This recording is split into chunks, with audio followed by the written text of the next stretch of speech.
Gloria, encantado de estar con usted, distinguida diputada, distinguida abogada, mujer de muchas luchas, para hablar de un tema que a todo el mundo lo tiene preocupado, ¿va? La cantidad de asaltos, el problema de la inseguridad, el problema del narcotráfico que aumenta dramáticamente, pues mucho se habla de que los ajusticiamientos son por pandillas, por gente que está en el narcotráfico. La guerra pareciera que no se va a ganar, o sea, no hay recursos ni tecnológicos ni humanos. Esto es una cuestión de planificación y de pedir ayuda, en este caso, a países donde han combatido como Colombia y Estados Unidos, que nos puede ayudar, pero hay que hacer una estrategia, o sea, y hay que darle continuidad y hay que hacer un profesionalismo que no puede estar cambiando cada 4 años, ¿verdad? Tiene que haber una persona que de verdad, como existe en todos los países, que se combate este flagelo tan como es el narcotráfico y como es el problema de seguridad. Seguridad que está afectada lógicamente por los problemas de pobreza y desigualdad social. Por supuesto. Pero Gloria, usted es la invitada. Muchas gracias.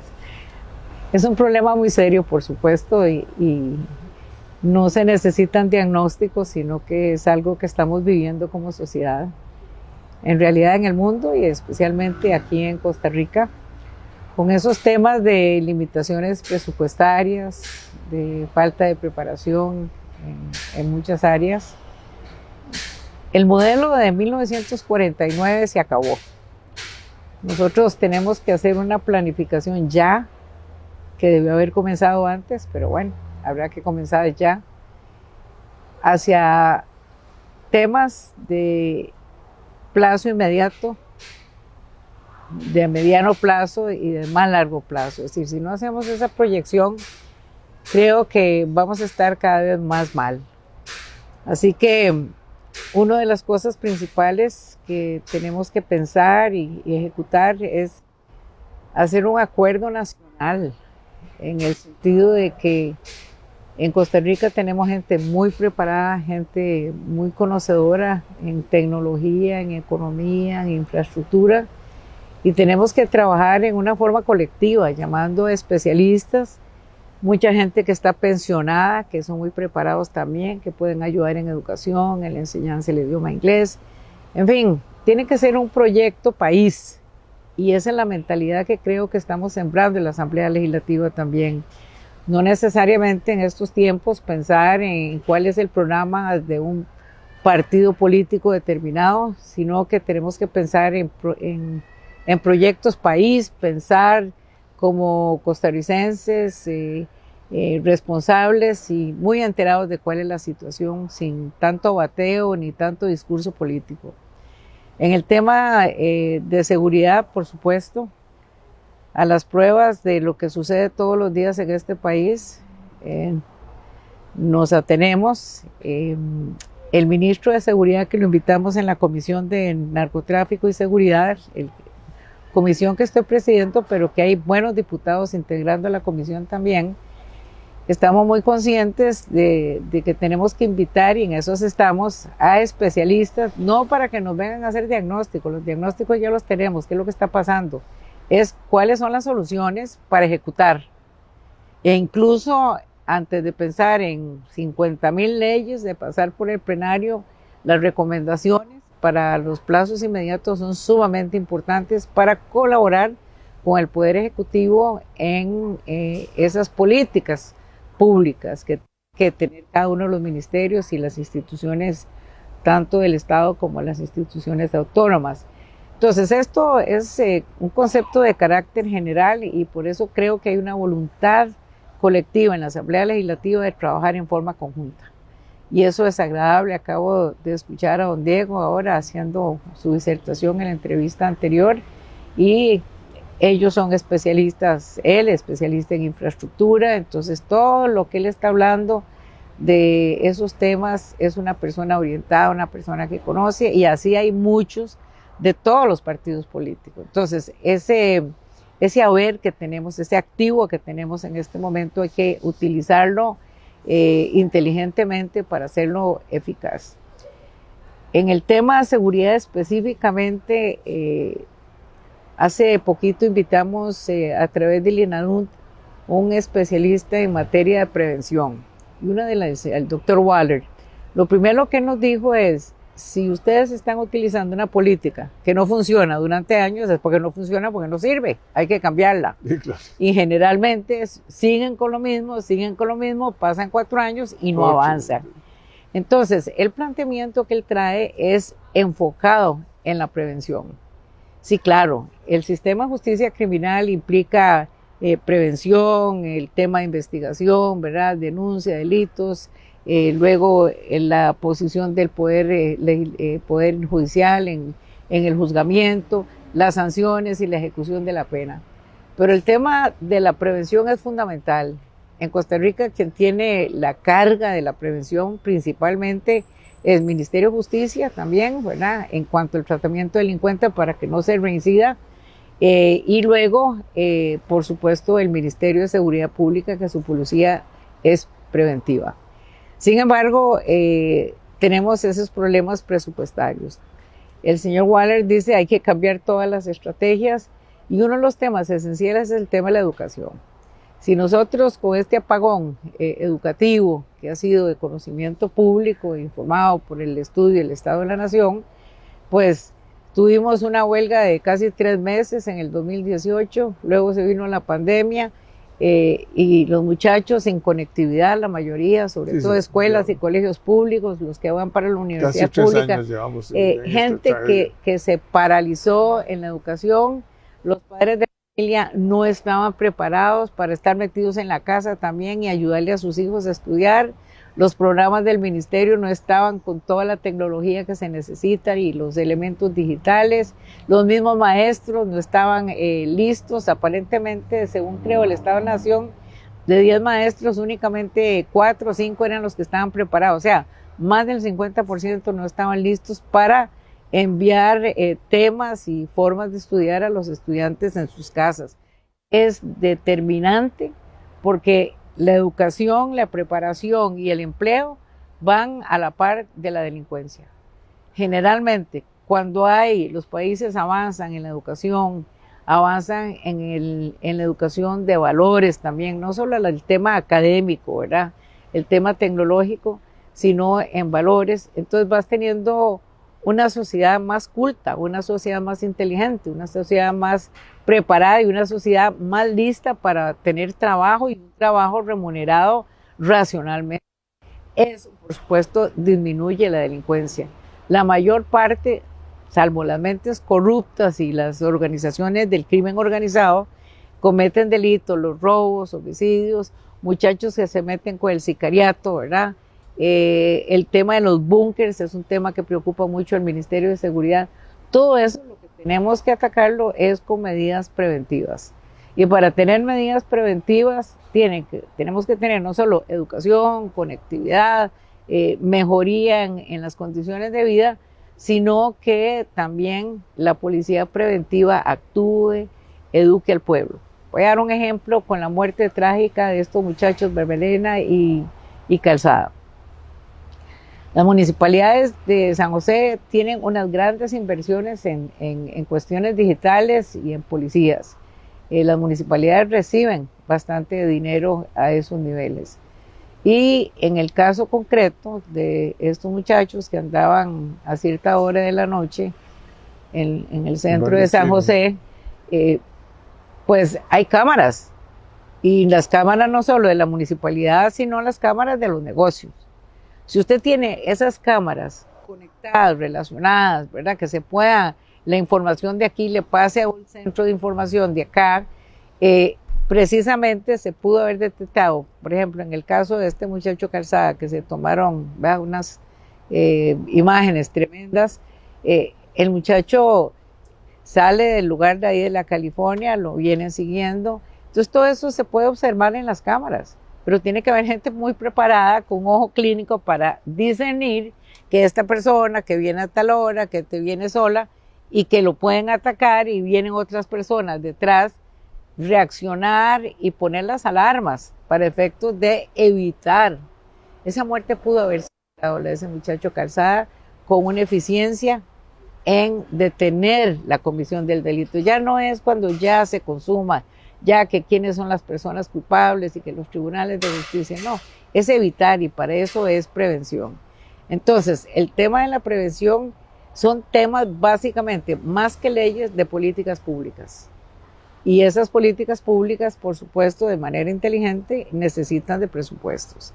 Si el Ministerio de Seguridad no tiene el presupuesto, si el viceministro que tuvimos de Seguridad también en una reunión nos dice, nosotros tenemos tantas patrullas y están todas descompuestas, no podemos hacer cambios, no tienen repuestos, en fin, entonces la delincuencia está empoderada precisamente y sabe que no estamos en esa capacidad para capturar y para sancionar preventivamente. Entonces, las políticas públicas son las que tienen que cambiar y en mi opinión, el gobierno, así como decretó emergencia con el tema del hackeo y decretó emergencia con la emergencia de las lluvias, inundaciones y el huracán, esa onda tropical que acaba de pasar, tiene que declarar una emergencia nacional en el tema de seguridad, porque pueden tener más acceso a presupuestos y a dineros para inyectar en esas áreas. Entonces, ahora dice, vamos a poner más policías en tal zona, o no tenemos policías suficientes. Entonces, ¿cómo vamos a combatir preventivamente la delincuencia si no tenemos una buena educación, si no tenemos comunidades entrenadas en la defensa? Por ejemplo, en un barrio no tiene que estar poniendo barras para que nadie entre, ni policías en la entrada, pero sí los vecinos saber quiénes son las personas que viven en las casas cercanas. Tiene que haber un comité de seguridad. Comité de seguridad, es decir, hay muchas formas. Y poder actuar en el caso de que haya un infiltrado alguien. ¿No? Pero eso tiene que planificarse con las entidades encargadas de la prevención. Y esas entidades encargadas de la prevención son a través, básicamente, en lugar de leyes, temas de colaboración y temas de políticas públicas muy claras en cómo hacerlo. Por eso en esta comisión, nosotros que estamos recibiendo gente, la otra semana vamos a tener a una magistrada, al presidente de la Corte también, lo que vamos a pretender, y esa es la propuesta, de ir haciendo recomendaciones por etapas para ayudar al Poder Ejecutivo, ayudar a la sociedad a defenderse. Con esas recomendaciones, que son políticas públicas, van a tramitarse más rápido que una ley, que tiene toda una tramitología, que la comisión, que las recomendaciones, que los expertos, y después todo el discurso político del plenario. Así no vamos a caminar y vamos a pasar 4 años y no hicimos nada, ¿verdad? Entonces, eso en tema de prevención, ¿verdad? Por supuesto, habrá que reformar algunas leyes en cuanto a la sanción. Nosotros estamos muy acostumbrados a estar haciendo remiendillos, ¿verdad? Y en esos remiendos, en materia penal, son fatales, porque después los jueces no pueden aplicar cuál es la ley que es la conveniente en este caso concreto, porque tienes 3 o 4, una reforma aislada, que entonces esta no empata, entonces que hay que hacer una consulta de constitucionalidad. Desastre. De eso es que porque son ocurrencias, ¿verdad? También. Entonces, de eso va a ser el trabajo que estamos haciendo en esa comisión combinada con la de la jurídica.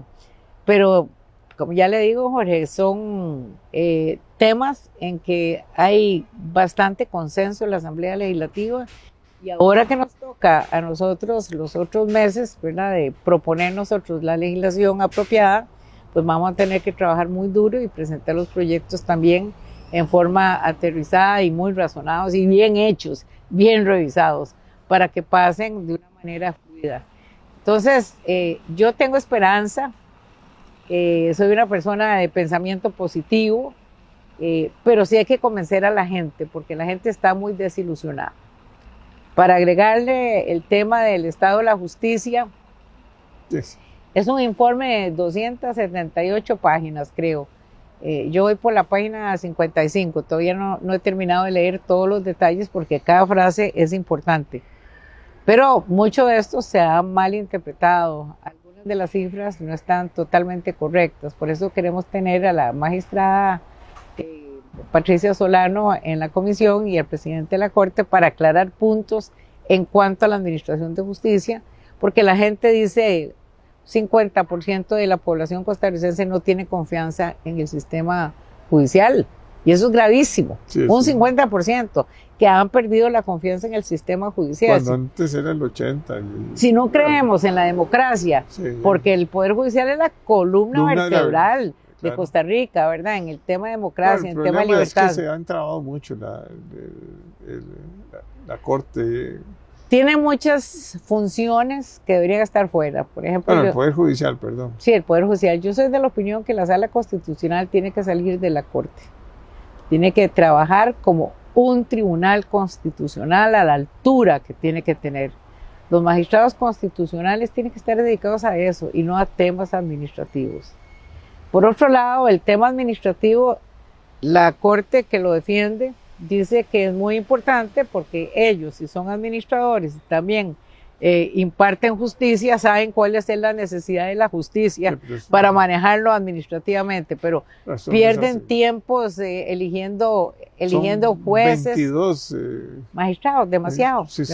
demasiado, para meterse en temas y es administrativos. administrativo cuando vienen de un buen gerente administrativo. Y eso es La tan simple como Corte Plena es un órgano administrativo. Entonces de ahí se pasan todos los lunes, imagínense una reunión de esas, la discusión que se arma con 22.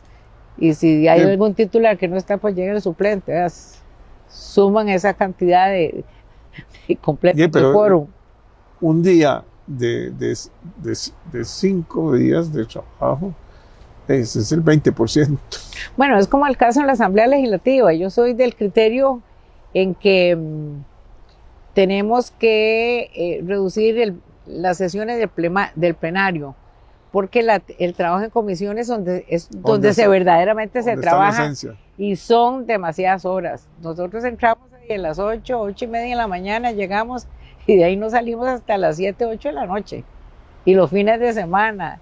Y también hay que rendir cuentas. Es importante que la ciudadanía conozca cuáles son sus derechos, a quién preguntarle y cómo preguntarle para estar enterados. En fin, les resumo que el país está mal, podemos enderezarlo, tenemos que ponernos las pilas todos, trabajar bajo una misma dirección nacional de temas país y dedicarle el tiempo y la inteligencia y buscar los asesores que se necesitan para salir de este hueco en que estamos, ¿verdad? Gracias, Gloria.